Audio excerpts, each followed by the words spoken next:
வணக்க மக்களே, நாம இந்த ஆரோக்கியமான எச்சரிக்கை பதிவில் தயிரில் நிறைந்திருக்கக்கூடிய ஒரு சில தீமைகளை பற்றியும் பார்க்க போகிறோம். தயிர் என்னதான் நமக்கு நிறைய ஆரோக்கியமான மருத்துவமைகளை கொடுக்கக்கூடிய ஒரு உணவுப் பொருளாக இருந்தாலும் அதை நம்ம அளவுக்கு அதிகமாக எடுத்துக்கொள்ளும் போதோ, குறிப்பாக நிறைய டைம் எல்லாம் பார்க்காம நம்ம எல்லா நேரங்களையும் எடுத்துக்கொள்ளும் போது, அடிக்கடி சாப்பிடும்போது அது நமக்கு நிறைய பிரச்சனைகள் ஏற்படுத்தும் அப்படின்றத குறிப்பிடுறாங்க.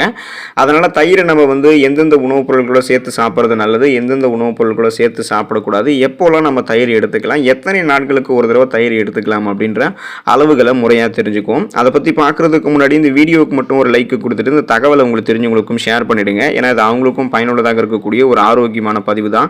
இது போன்ற அப்டேட்ஸ்களை நீங்கள் தொடர்ந்து பார்க்குறதுக்கு நம்மளுடைய ஹெல்த் நியூஸ் தமிழ் சேனலை மறக்காமல் சப்ஸ்கிரைப் பண்ணி வச்சுக்கோங்க. பக்கத்தில் இருக்கக்கூடிய பெல் பட்டனையும் கிளிக் பண்ணி ஆல் அப்படின்ற ஆப்ஷனையும் செட் பண்ணி வச்சுக்கிட்டீங்க அப்படின்னா நான் போடக்கூடிய எல்லா அப்டேட்ஸும் உங்களுக்கு நோட்டிஃபிகேஷன் அடிக்கடி சேரும். சரி வாங்க மக்களே, இப்போ வீடியோக்குள்ளே போயிடலாம். குழந்தைகள் முதல் பெரியவர்கள் வரை அனைவருக்குமே விருப்பமான உணவு தயிர். நம்முடைய உணவு பட்டியலில் நம்ம தயிருக்கு மிக முக்கியமான இடத்தை கொடுத்துருப்போம். ஆனால் நம்ம கால நேரம் பார்க்காம எல்லா நேரங்களிலுமே தயிரை சாப்பிட்டோம் அப்படின்னா அது நமக்கு பல பிரச்சனைகளை ஏற்படுத்தும் அப்படின்னு மருத்துவர்கள் குறிப்பிடுறாங்க. ஸோ அதனால் நம்ம என்ன பண்ணணும் அப்படின்னா எப்போல்லாம் தயிர் சாப்பிட்றதுன்னு தெரிஞ்சுக்கணும். ஸோ நண்பகலுக்கு முன்பாக நம்ம தயிர் சாப்பிடுவது நமக்கு ரொம்ப ரொம்ப நல்லதுங்க மக்களே. நண்பகலுக்கு முன்பாக அப்படின்னா காலை உணவுக்கும் மதிய உணவுக்கும் இடைப்பட்ட நேரம், அதுதான் நண்பகலுக்கு முன்பான நேரம். அந்த நேரத்தில் நம்ம தயிர் சாப்பிடலாம். ஒருபோதும் இரவு நேரங்களில் நம்ம தயிர் சாப்பிடக்கூடாது. அப்படி நைட் டைமில் நம்ம தயிர் சாப்பிடும்போது சளி தொந்தரவுகள் நமக்கு அதிகமாகும். ஆஸ்துமா, சுவாசம் சார்ந்த பிரச்சனை, கடைப்பு போன்ற பிரச்சனை, மூச்சு திணறல் போன்ற பிரச்சனைலாம் கூட ஏற்படலாம். ஸோ அதனால் நம்ம இரவு நேரத்தில் தயிர் எடுத்துக்கொள்ளக்கூடாது. வெறும் வயிற்றில் நம்ம தயிர் சாப்பிடக்கூடாது. சில பேர் காலையில் இருந்து வெறும் வயிற்றில் தயிர் சாப்பிடுவாங்க. அந்த மாதிரி சாப்பிடும்போது பிபி என்று சொல்லக்கூடிய பிளட் ப்ரெஷர், ரத்த அழுத்தம் தொடர்பான பிரச்சனைகள் ஏற்படலாம். அதனால் அந்த காலை நேரத்துக்கும் மதிய நேரத்துக்கும் இடைப்பட்ட அந்த நண்பகலுக்கு முன்பான நேரத்தில் தயிர் சாப்பிடுங்க. அதுதான் உங்களுக்கு நல்லது. ஒரு சில பேர் தயிரை சூடுபடுத்தி எடுத்துக்குவாங்க. தயிரை நம்ம சூடுபடுத்தி எடுத்துக்கொள்ளக்கூடாதுங்க மக்களே. இது தயிர் சூடுபடுத்தி எடுத்துக்கொள்ளக்கூடிய ஒரு உணவே கிடையாது. தயிரோட நம்ம வேணும்னா சிறிது சர்க்கரை சேர்த்து சாப்பிடலாம். இது நம்மளுடைய உடலுக்கு உடனடி எனர்ஜி, அந்த ஆற்றலை நமக்கு கொடுக்கும். ஸோ அப்போ சூடுபடுத்தி எடுத்துக்கொள்ளக்கூடாது. ஒரு சில பேரிடம் தயிரை இந்த எண்ணெய் போட்டு தாளித்து, கடுகு இதெல்லாமே மிளகாயெல்லாம் போட்டு தாளித்து சாப்பிடுவாங்க. அந்த மாதிரி எடுத்துக்கொள்ளக்கூடாது. அந்த மாதிரி சாப்பிடக்கூடிய தயிர் நமக்கு 1% கூட நன்மைகளை தரவே தராது. அது உடலுக்கு தீங்கு விளைவிக்கக்கூடியதுன்றதை தெரிஞ்சுக்கோங்க. ஒரு சில பேர் தினமும் தயிர் சாப்பிடுவாங்க. தயிர் நம்ம தினமும் எடுத்துக்கொள்ளக்கூடாதுங்க மக்களே. அது நமக்கு என்னதான் முதல்ல ஆரோக்கியமாக தெரிஞ்சாலும் பின்னாடி அது நமக்கு நிறைய பக்க விளைவுகளை ஏற்படுத்தக்கூடிய பழக்கம். தயிர் நமக்கு ரத்த குழாய்களில் அடைப்பு ஏற்படுத்தக்கூடியது. அதனால தொடர்ந்து தயிர் சாப்பிட்டோம் அப்படின்னா உடல் வீக்கம், அரிப்பு, அக்கி போன்ற பிரச்சனைகள்லாம் ஏற்படக்கூடும். தொடர்ந்து தயிர் சாப்பிடுவதன் மூலமாக உடலில் கொழுப்பு அதிகமாக சேரும். ரத்த நாளங்களையும் கொழுப்புகள் அதிகமாக படிவதால் இயல்பான அளவில் ரத்த நாளங்கள் சுருங்கி விரிஞ்சு இதயத்துக்கு ரத்தத்தை அனுப்பாமல் போகும். அதனால நமக்கு மாரடைப்பு, பக்கவாதம் போன்ற பிரச்சனைகள் ஏற்படலாம். ஏன்னா ரத்த ஓட்டம் குறைய ஆரம்பிக்கும், இதய துடிப்பும் குறையதால இந்த மாதிரி பிரச்சனைகள் நமக்கு ஏற்படும். ஸோ இதனால பிபி ப்ராப்ளம், சுகர் ப்ராப்ளமும் நமக்கு உண்டாகும். எனவே நீங்கள் தினமும் தயிர் சாப்பிடுவதை தவிர்க்கணும்.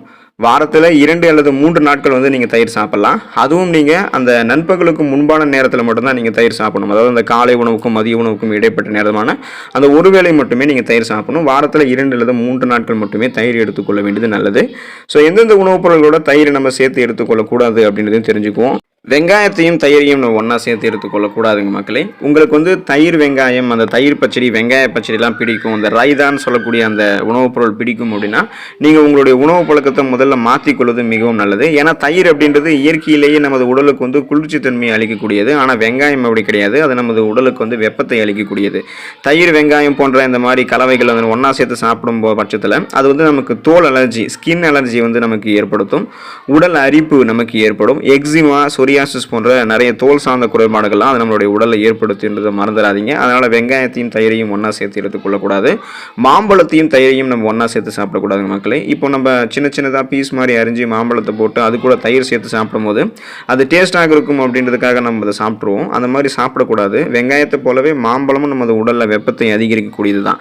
அதனால் தயிரோட நீங்கள் மாம்பழத்தை அந்த மாதிரி சேர்த்து சாப்பிட்டு வந்தீங்க அப்படின்னா ஸ்கின் டிசீஸ் நமக்கு ஏற்படும். தோல் சம்பந்தமான நோய்கள் ஏற்படும். உடலினுடைய செயல்பாடுகள் தடைபட ஆரம்பிக்கும். ஏன்னா அது செரிமானமாகக்கூடிய டைம் வரைக்குமே நம்ம மந்தமாக செயல்படுவதால் அன்றைய நாளில் நம்ம முழுமையாக செயல்பட முடியாது. அதனால் தயிரோடு நீங்கள் மாம்பழத்தையும் ஒன்றா சேர்த்து எடுத்துக்காதீங்க. குறிப்பாக மீனையும் தயிரையும் நீங்கள் ஒன்றா சேர்த்து சாப்பிடவே கூடாது. தயிர் அப்படின்றது புரோட்டீன் அதிகமாக இருக்கக்கூடிய ஒரு உணவுப் பொருள். இது மாடுகளிலிருந்து பெறப்படுவதால் இது விலங்கு வகை புரதத்தை சேர்ந்தது. அதே போல் மீனில் அதிக அளவு புரதம் இருக்குது. இதுவும் விலங்கு வகை புரதம். எப்போதுமே ஒரு விலங்கு வகை புரதத்தோட இன்னொரு விலங்கு வகை புரதத்தையும் அல்லது தாவர வகை புரதத்தோட இன்னொரு தாவர வகை புரதத்தையும் சேர்த்து சாப்பிடக்கூடாது. இது இது நமக்கு உடலில் பல்வேறு பாதிப்புகளை ஏற்படுத்திடும். தயிரோட நீங்கள் மீன் சேர்த்து சாப்பிட்டீங்கன்னா அஜீரண கோளாறு ஏற்படுவதோட வயிறு தொடர்பான உபாதைகள், சைடு எஃபெக்ட்ஸ், பக்க விளைவுகள் நிறைய வந்து ஏற்படலாம். ஸோ அதனால் நீங்கள் கவனமாக இருக்க வேண்டியது அவசியம். தயிரோட நீங்கள் மீனை ஒருபோதும் சேர்த்து சாப்பிடக்கூடாது. பால் மற்றும் தயிரை வந்து ஒரேடியாக நம்ம வந்து எடுத்துக்கொள்ளக்கூடாது. இரண்டுக்கும் நிறைய நேரம் வந்து நம்ம இடைவெளி விடணும். பால் மற்றும் தயிர் வந்து மாடுகளிலிருந்து பெறப்படுவதால் இது இரண்டுமே விலங்கு வகை புரதத்தை வந்து தனக்குள்ளே கொண்டு இருக்கு. பால் மற்றும் தயிரை சேர்த்து சாப்பிட்டோம் அப்படின்னா வயிற்றுப்போக்கு, வயிற்று உபுசம் மற்றும் வாயு கோளாறு உள்ளிட்ட பிரச்சனைகள்லாம் ஏற்படுவதற்கு அது காரணமாக அமைஞ்சிடும். அதனால் நீங்கள் கவனத்தோடு இருக்க வேண்டியது அவசியம். ஒன்று நீங்கள் வந்து தயிர் எடுத்துக்கணும், இல்லைனா பால் எடுத்துக்கணும். ரெண்டுமே சாப்பிட்ணும்னா இடைப்பட்ட நேரம் வந்து அதிக நேரம் வந்து இடைவெளி விடணும். குறிப்பாக வந்து தயிர் வந்து பார்த்திங்கன்னா எளிமையாக நமக்கு செரிமானம் ஆகிடும். ஆனால் பால் வந்து எளிமையாக செரிமானம் ஆகாது. அது செரிமானம் ஆகிறதுக்கு நேரம் அதிகம் எடுக்கும். அதனால் அது நமக்கு நிறைய பிரச்சனைகள் ஏற்படுத்தலாம். ஸோ கவனமாக நீங்கள் இருக்கணும். உளுத்தம் பருப்பை நம்ம தயிரோடு சேர்த்து எடுத்துக்கொள்ளக்கூடாது. தயிரோட உளுத்தம் பருப்பினால் செய்திருக்கக்கூடிய உணவுகளை சேர்த்து சாப்பிட்டோம் வந்தோம் அப்படின்னா அது செரிமானத்தில் நமக்கு பிரச்சனையை உருவாக்கி இறுதியில் வயிற்று உபுசம், வாயு கோளாறு, வீக்கம், வயிற்றுப்போக்கு அல்லது பேதி போன்ற மோசமான நிலைக்கு கொண்டு போயிடும். அதனால் உளுத்தம் பருப்பையோ உளுத்தம் பருப்பால் செஞ்சிருக்கக்கூடிய மற்ற உணவுகளையோ தயிரோடு நம்ம சேர்த்து சாப்பிடக்கூடாது. எண்ணெய் நிறைந்திருக்கக்கூடிய உணவுகளை தயிரோடு நம்ம சேர்த்து சாப்பிடக்கூடாது. இப்போ இந்த புரோட்டா, சால்னா இதெல்லாம் இருக்குங்க இல்லையா, ஸோ அதுக்கப்புறம் எண்ணெயில் வறுத்த பொரித்த உணவுகள் இது எல்லாத்தையுமே தயிரோடு நம்ம சேர்த்து சாப்பிடக்கூடாது. இதை நம்ம சாப்பிடும்போது அது நம்மளுடைய செரிமானத்தை வந்து தாமதப்படுத்தும், ஸ்லோவாக செரிமானமாகும். அந்த செரிமானமாகக்கூடிய நேரம் வரைக்குமே நம்ம சோர்வடைய ஆரம்பிச்சிருவோம். இதன் காரணமாகவே நம்ம அந்த ஆயில் ஃபுட்ஸ் எல்லாம் சாப்பிட்டதுக்கப்புறம் அந்த லஸ்ஸி போன்ற நிறைய மில்க் ப்ராடக்ட்ஸ் எல்லாம் எடுத்துக்கொள்ளும் போது உடனே நமக்கு தூக்கம் வர்றதுக்கான காரணம் வந்து இதுதான். ஸோ அதனால் நம்ம வந்து எண்ணெய் ஃபுட்ஸ், ஆயிலில் வறுத்த பொரித்த உணவுகளோட தயிரை நம்ம எடுத்துக்கொள்ளக்கூடாது. ஸோ இந்த மாதிரி உணவுப் பொருட்களோட தயிரை சேர்த்து சாப்பிடாதீங்க. நீங்கள் தயிரை வந்து சூடுபடுத்தியும் சாப்பிடக்கூடாது. ஏன்னா தயிரில் சூடுபடுத்தினீங்கன்னா அதில் என்ன நடக்கும்ன்றதை நீங்கள் வந்து தெரிஞ்சுக்கோங்க. தயிரை சமைக்கிறது அல்லது சூடாக்குறதால அதில் இருக்கக்கூடிய அந்த புரோட்டீன்ஸ், அந்த புரதங்கள் வந்து சிதைவடைவதற்கு அதிகமான வாய்ப்புகள் இருக்குது. அதோட இப்படி சமைக்கும்பொழுது ஊட்டச்சத்து மதிப்பு, அதோடைய அமைப்பு, அந்த ஸ்ட்ரக்சரில் நிறைய மாற்றத்தை அது ஏற்படுத்திடும். இது 1% கூட நமக்கு நன்மைகளை கொடுக்காது. ஏன்னா தயிரில் வந்து இயற்கையான ஈரப்பதம் வந்து காணப்படும். அதை நம்ம சமைக்கும்போது அந்த ஈரப்பதம், அந்த தண்ணீர் தன்மை இல்லாமல் போயிடும். இப்படிப்பட்ட நிலையில் தயிரோட டேஸ்ட்டே வந்து மாறிடும். அது நமக்கு நன்மையும் கொடுக்காது. நம்ம தயிரை வந்து சூடேற்றும் போது அதில் இருக்கக்கூடிய நல்ல பாக்டீரியாக்கெல்லாம் அழிக்கப்படும். ஏன்னா அந்த நல்ல பாக்டீரியாவில் தான் குடலில் இருக்கக்கூடிய நல்ல பாக்டீரியாக்களை ஊக்குவிச்சு செரிமானம் தொடர்பான பிரச்சனைகள் இல்லாமல் நம்மளை பாதுகாத்துக்கும். ஸோ இது வந்து ஒரு பாதுகாப்பான முறையாக பார்க்கப்படுது. ஆனால் நீங்கள் தயிரை வந்து சூடு பண்ணும்போது அதில் இருக்கக்கூடிய நல்ல பாக்டீரியாக்கெல்லாம் அழிக்கப்படுறதால இது நன்மைகளே உங்களுக்கு வந்து கொடுக்காது. இப்போ நீங்கள் பச்சையாக தயிர் சாப்பிடும்போது இருக்கக்கூடிய அந்த சுவை, அந்த டேஸ்ட் வந்து நீங்கள் தயிரை வந்து சமைச்சதுக்கப்புறம் அந்த டேஸ்ட்டே வந்து இருக்காது. அது உங்களுக்கு சமைக்காம தான் நீங்கள் தயிரை எடுத்துக்கணும். ஏன்னா சமைக்காமல் நீங்கள் தயிர் எடுத்துக்கொள்ளும் போது அது பிபி என்று சொல்லக்கூடிய பிளட் ப்ரெஷர், அந்த ரத்த அழுத்தத்தை கட்டுப்படுத்தி நல்ல கொலஸ்ட்ரால்களை மட்டுமே உடலில் வச்சு கெட்ட கொலஸ்ட்ரால்கள்லாம் குறைச்சிரும்.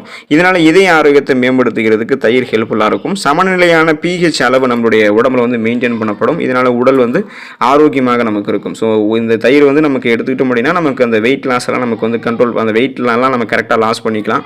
ஆரோக்கியமாக முறையில் நம்மளுடைய உடல் எடை வந்து இருக்கும். தயிரில் வந்து புரோட்டீன் அதிகமாக இருக்கிறதால நம்ம முழு பச்சையாக தயிரை வந்து எடுத்துக்கொள்ளும் போது தான் அது உடலுக்கு வந்து முழு நன்மையுமே கொடுக்கும்.